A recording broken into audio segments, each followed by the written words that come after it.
मेरे प्रिय भाई बहनों, आपने अपने बचपन में जब छत के ऊपर लेटे होंगे और चांद को देखा होगा तो ज़रूर सोचा होगा, यार चांद कितनी दूर है, क्या हम वहाँ लोग रहते हैं और किस प्रकार की जगह होगी, काश मैं भी वहाँ जा सकता, जा सकती, है ना।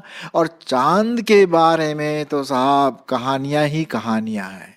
और चांद के बारे में कई रोमांटिक गाने भी हम देखते हैं कि फिल्मों में गाया जाता है।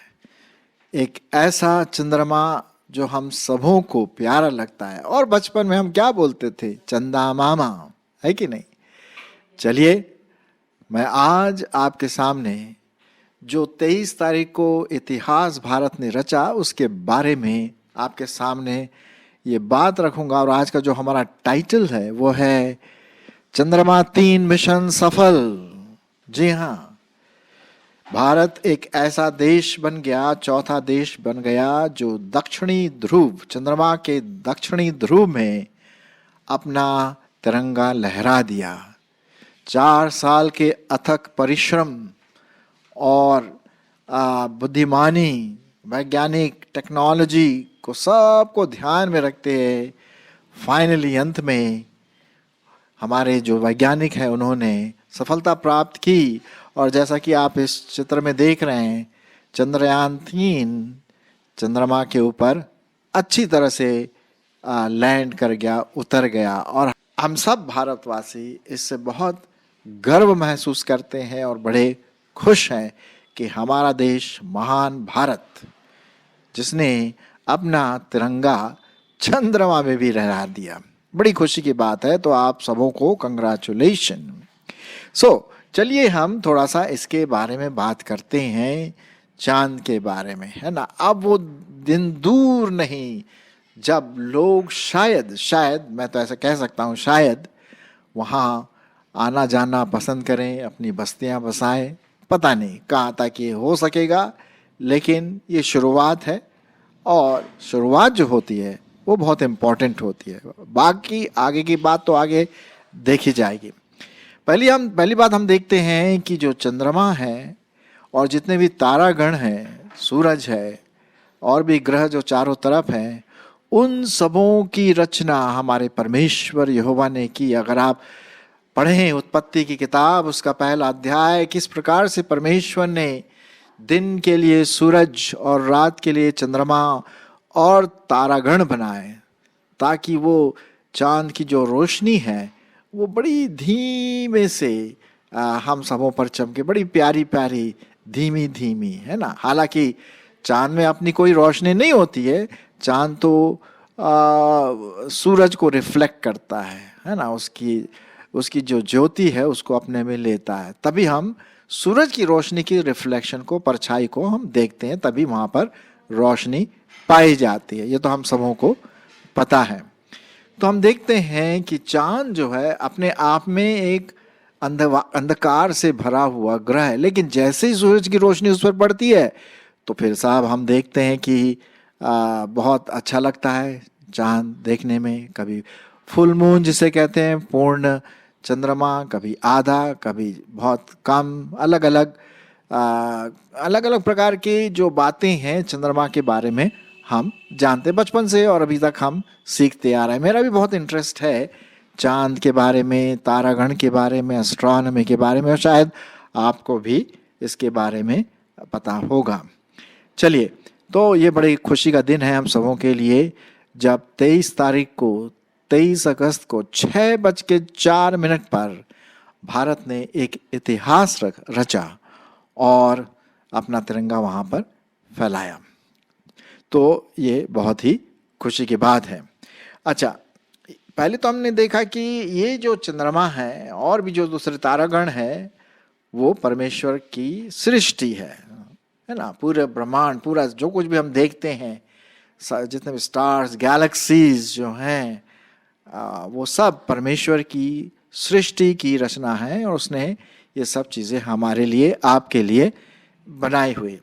दूसरी बात हम ये भी देखते हैं कि यहाँ से उस रॉकेट को भेजने के लिए पृथ्वी से चंद्रमा तक रॉकेट को भेजने में और लैंडर को उस चंद्रमा की सतह पर उतारने में बहुत बहुत टेक्नोलॉजी, दिमाग, कंप्यूटर, ज्ञान, विज्ञान, कई चीज़ें उसमें लगी। और इसके पीछे हमारे भारतीय वैज्ञानिकों का बड़ा बड़ा ज़बरदस्त हाथ है। हम उन वैज्ञानिकों का भी धन्यवाद करते हैं जिन्होंने जी जान लगा करके ये सफलता हमारे देशवासियों को दिया है, जिस पर हमें गर्व है। तो जो बुद्धि कहाँ से आती? बुद्धि तो भाई परमेश्वर देता है ना। जो दिमाग है वो परमेश्वर ने आपको और मुझको दिया है कि हम सोचें, इससे हम रीजनिंग करें, लॉजिक के बारे में सोचे, साइंस के बारे में सोचे, जियोग्राफी के बारे में सोचे, गणित के बारे में सोचे, इलेक्ट्रॉनिक्स के बारे में सोचे। मतलब कई प्रकार के जो ज्ञान है वो हम इस बुद्धि से प्राप्त करते हैं। और यही बुद्धि उन वैज्ञानिकों के दिमाग में थी जब उन्होंने इस चंद्रयान-3 को भेजा था जुलाई के महीने में, और तब जाकर के अगस्त के 23 तारीख को 6:04 में वो सफलता प्राप्त किया। और वो जो लैंडर था वो चंद्रमा में सही सलामत सफलतापूर्वक लैंड कर गया। इसके लिए ये बुद्धि बहुत ज़रूरी है ना। बिना बुद्धि के तो साहब कुछ काम ही नहीं होता। अब देखिए ना, मैं आपके सामने जो बात बता रहा हूँ, हालांकि इतना बुद्धिमान तो नहीं हूँ, लेकिन मैं एक चीज़ बता रहा हूँ, अपने दिमाग से सोच सोच के ये बातें आपके सामने रख रहा हूँ। तो ये हम देखते हैं कि ये जो बुद्धि है वो बहुत इम्पोर्टेंट है। जितना हो सकता है हमें बुद्धि ज्ञान प्राप्त करना चाहिए। इसके बजाय कि उल्टे सीधे पिक्चर देखे या अश्लील चित्रों को देखे, हम अपना टाइम, आजकल जो कंप्यूटर का ज़माना है उसमें अपना टाइम ऐसे लगाएं जिससे कि हम सीखें, अच्छी बातों को सीखें, एस्ट्रोनॉमी के बारे में सीखें, नक्षत्रों के बारे में सीखें, तारागणों के बारे में सीखें, समुद्र के बारे में सीखें। हमारी पृथ्वी के कई ऐसे चीज़ें हैं जो बड़े मिस्टीरियस हैं, जिसमें बहुत बड़े सीक्रेट रहस्य हैं, उसके बारे में हम सीखें। तो ये सब जानना तो बहुत अच्छी बात है, और ये हमारे काम के लिए भी होता है, ज्ञान के लिए बहुत अच्छा होता है, इंटरेस्टिंग भी होता है ना। तो ये सब चीज़ें हम अपने दिमाग को सही बातों में लगाएं, क्योंकि परमेश्वर ने ये जो बुद्धि दिया है ना, दिमाग जो दिया है, वो बड़े काम की चीज़ है, बहुत काम की चीज़ है। और बुद्धि और ज्ञान कहाँ से आता है भाई? बुद्धि ज्ञान परमेश्वर हमें देता है। हमारे पास जो ब्रेन है, दिमाग है, वो परमेश्वर ने दिया है कि हम उसका सही रूप से इस्तेमाल करें। कई लोग क्या करते हैं, उल्टी सीधी चीज़ों के ऊपर अपना दिमाग इस्तेमाल करते हैं। टेररिज्म में लोग दिमाग खराब अपना करते हैं। कोई किसी के छीना छीना झपटी, चोर चपाटे, लड़ाई झगड़े में हैं, इनमें इन सब चीज़ों में क्या दिमाग इस्तेमाल करना चाहिए? बिल्कुल भी नहीं। अरे साहब, जिस प्रकार से हमारे वैज्ञानिकों ने जो वहाँ पर साउथ में जो उन्होंने किया, कर दिखाया, इसरो के जो लोग हैं, कितनी अच्छी बात है। और हमारे ऐसे वैज्ञानिकों के दिमाग जो परमेश्वर ने दिया है, हमें उस पर गर्व होना चाहिए, हमें उनके लिए प्रार्थना भी करनी चाहिए, है कि नहीं? तो ये बहुत ज़रूरी है कि हम अपना दिमाग सही रूप से, अच्छी तरह से, अच्छी बातों में, अच्छे ज्ञान विज्ञान की बातों में लगाए, ताकि हो सकता है हम भी अपने जीवन में कुछ कर दिखाएं, अपने देश के लिए, अपने समाज के लिए, अपने परिवार के लिए, अपने परमेश्वर की महिमा के लिए, ये सब हम करें। ठीक है। तो पहले तो हमने देखा कि ये परमेश्वर ने ये सब चीज़ें बनाई। दूसरी बात हम देखते हैं कि परमेश्वर हमें बुद्धि देता है कि हम अपने दिमाग को सही रूप से इस्तेमाल करें। तीसरी बात मैं और बताना मांगता हूँ कि भाई देखिए, इससे हम क्या एक प्रैक्टिकल एप्लीकेशन ले सकते हैं। चंद्रमा से जो हमें मतलब जो लैंड किया है, उससे जो हमें गर्व महसूस हुआ है, तो इस बुद्धि को जो इस्तेमाल किया गया है, हम क्या सीख सकते हैं, चंद्रमा से हम क्या सीख सकते हैं? तो जैसे मैंने शुरुआत में कहा आपसे कि चंद्रमा की अपनी कोई एनर्जी सोर्स नहीं जहाँ से प्रकाश हो। अब जैसे सूरज है, सूरज से प्रकाश मिलता है, ऊर्जा मिलता है। अच्छा, जो तारागण है उससे भी प्रकाश ऑफ कोर्स धीमी रूप से आता है, लेकिन वो भी चमकते हैं। लेकिन चंद्रमा में पूरी रीति से अंधेरा है, और जब उस पर कोई चीज़ चमकती है तभी वो प्रकाशमान होता है।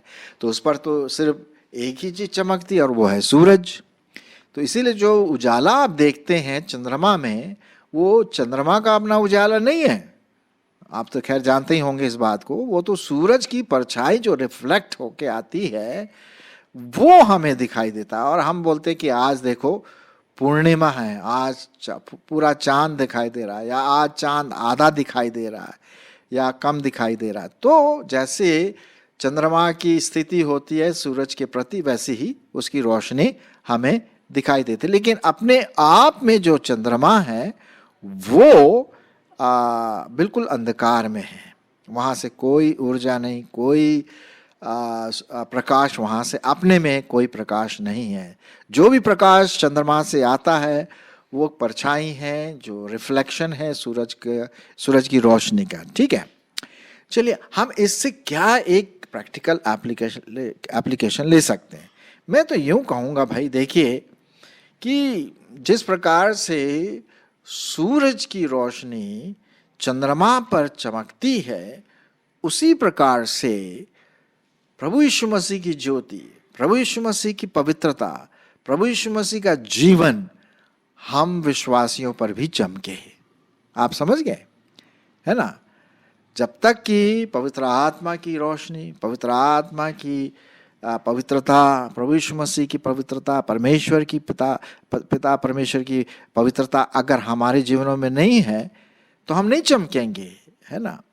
तो इसी को ध्यान में रखते हुए कुछ पद मैं आपके लिए पढ़ूंगा और इस पर आप ज़रूर ध्यान दीजिए। पहला तो मैं आपके लिए पढ़ूंगा, पाया जाता है कुलुस्सियों की पत्री और उसका 3 अध्याय 10 पद। कुलुस्सियों की पत्री उसका 3 अध्याय और 10 पद। यहाँ पर इस प्रकार से लिखा हुआ है, मैं आपके लिए पढ़ देता हूँ। यहाँ पर लिखा हुआ है कि और नए मनुष्यत्व को पहन लिया। मैं 9 से पढ़ देता हूँ आपके लिए, 9 और 10। एक दूसरे से झूठ मत बोलो, क्योंकि तुमने तो पुराने मनुष्यत्व को उसके कामों समेत उतार डाला है और नए मनुष्यत्व को पहन लिया है, जो अपने सृजनहार के स्वरूप के अनुसार ज्ञान प्राप्त करने के लिए नया बनता चला जाता है ना? कितना साफ लिखा हुआ है यहाँ पर, है ना? और इसमें हमें कोई बैर भाव नहीं रखना है, किसी के प्रति कोई क्रोध नहीं रखना है, किसी के प्रति रोष नहीं रखना है, बैर भाव, निंदा, मुंह से गालियां नहीं बकना है, गंदी बातें नहीं बोलना है, लेकिन एक दूसरे के साथ हमें प्रेम भाव रखना। ये परमेश्वर की ज्योति है, ये परमेश्वर की पवित्रता है जो हम पर चमकना जरूरी है। यदि हम अपने आप को विश्वासी कहते हैं, और मेरे ख्याल में जो मेरे भाई बहन सुन रहे हैं आप विश्वासी होंगे, है ना? विश्वासी होंगे, तो इस बात का आप ध्यान रखें कि जिस प्रकार से चंद्रमा सूरज के प्रकाश को रिफ्लेक्ट करता है, चमकाता है, उसी प्रकार से हम विश्वासी परमेश्वर की ज्योति को, परमेश्वर की पवित्रता को, परमेश्वर की धार्मिकता को अपने जीवन से चमकाएं। जी हाँ, चमकाएं। चलिए 1-2 पद और मैं आपके लिए पढ़ देता हूँ। पाया जाता है 2 कुरिन्थियों 3:18। 2 कुरिन्थियों उसका 3 अध्याय और 18 पद। यहाँ इस प्रकार से लिखा हुआ है, परंतु जब हम सबके सब उघाड़े चेहरे से प्रभु का प्रताप इस प्रकार प्रकट होता है, जिस प्रकार दर्पण में तो प्रभु के द्वारा जो आत्मा है, हम उसी तेजस्वी रूप में अंश अंश करके बदलते चले जाते हैं। हाँ, प्रभु का रूप, प्रभु का तेजस्वी प्रकाश हम चमकते जाएं अपने मसीही जीवन में। और यही बात मैं आपको बताना मांगता हूँ। एक जगह और लिखा है, प्रभु यीशु मसीह ने बड़ी अच्छी बात कही, हमारे जीवन में परमेश्वर की पवित्रता चमके, उसकी धार्मिकता चमके, जैसे चंद्रमा सूरज की प्रकाश को चमकाता है। यहाँ लिखा हुआ है मत्ती उसका 5 अध्याय 13 पद, तुम पृथ्वी के नमक हो, परंतु यदि नमक का स्वाद बिगड़ जाए तो वह फिर किस वस्तु से नमकीन किया जाएगा? फिर वह किसी काम का नहीं, केवल इसके कि बाहर फेंका जाए और मनुष्यों के पैरों तले रौंदा जाए। तुम जगत की ज्योति हो। जो नगर पहाड़ पर बसा हुआ है वो छिप नहीं सकता, और लोग दिया जलाकर पैमाने के नीचे नहीं रखते, परंतु दीवट पर रखते हैं, तब उससे घर के सब लोगों को क्या होता है? प्रकाश पहुंचता है। उसी प्रकार तुम्हारा उजियाला भी, तुम्हारा प्रकाश भी मनुष्यों के सामने चमके, जैसे कि चंद्रमा चमकता है सूर्य के प्रकाश से, वैसे ही हमारा उजियाला, प्रभु की धार्मिकता, प्रभु की उजियाला हमें चमके, मनुष्यों के सामने चमके, कि वे तुम्हारे भले कामों को देखकर तुम्हारे पिता की जो स्वर्ग में है क्या करें? बड़ाई करें, बड़ाई करें, है ना। तो हम देखते हैं कि चंद्रमा में उतरना और हमारे देश का नाम गौरव होना बड़ी खुशी की बात है। हम सब इसमें बहुत गर्व महसूस करते हैं, लेकिन उसके साथ साथ हम एक आत्मिक लेसन भी लें कि जिस प्रकार चंद्रमा सूरज के प्रकाश को चमकाता है, उसी प्रकार से हम भी प्रभु यीशु मसीह के ज्योति को, उजियाले को अपने धार्मिकता के जीवन में, पवित्रता के जीवन में चमकाएं, है ना। तो ये एक बहुत अच्छा लेसन हम सीख सकते हैं। एक बात और मैं बताना मांगता हूं कि भाई देखिए, हम वैज्ञानिक लोग, हम तो मतलब मैं नहीं, हमारे लोग जो वैज्ञानिक हैं वो चंद्रमा तक तो पहुंच गए, दूर दूर की दूरी तय कर ली, और बड़ी खुशी की बात है कि ये सब बुद्धि का कमाल है, और परमेश्वर ने जो बुद्धि दिया है लोगों को, ये उसका कमाल है। लेकिन क्या हम हमारे अंदर की जो दूरी है, दिमाग से क्या हम अपने हार्ट तक पहुंचे हैं? क्या हमारा मन हमारे हार्ट तक पहुंचा है? जो हार्ट, जो बिल्कुल हमारा दिल जो है अंधकार में पड़ा रहता है कभी, है ना। देखिए, हमारे मन और दिमाग में, हमारे मन और हार्ट में कितनी दूरी है? 1 फीट भी नहीं होगा। क्या हम वहाँ तक पहुँचे हैं? हम इतनी बड़ी बड़ी दूरियां तो तय कर लिए हैं, लेकिन क्या हमने अपने हार्ट को चेक किया है? क्या हमने अपने दिल को चेक किया है? ये हार्ट, ये दिल जो है ना, ये बहुत धोखेबाज है, और इसीलिए इसको पवित्र बनाने के लिए हमें प्रभु की आत्मा की जरूरत है। प्रभु के बलिदान जो उसने किया, उसको ग्रहण करने की जरूरत है। आप मेरी बात समझ रहे ना? 2 बातें मैं आज बताना मांगता हूँ। एक तो ये है कि जैसे चंद्रमा सूरज के प्रकाश को चमकाता है, उसी प्रकार से हम भी प्रभु यीशु मसीह की चमक को, धार्मिकता को, पवित्रता को दूसरों के सामने चमकाएं।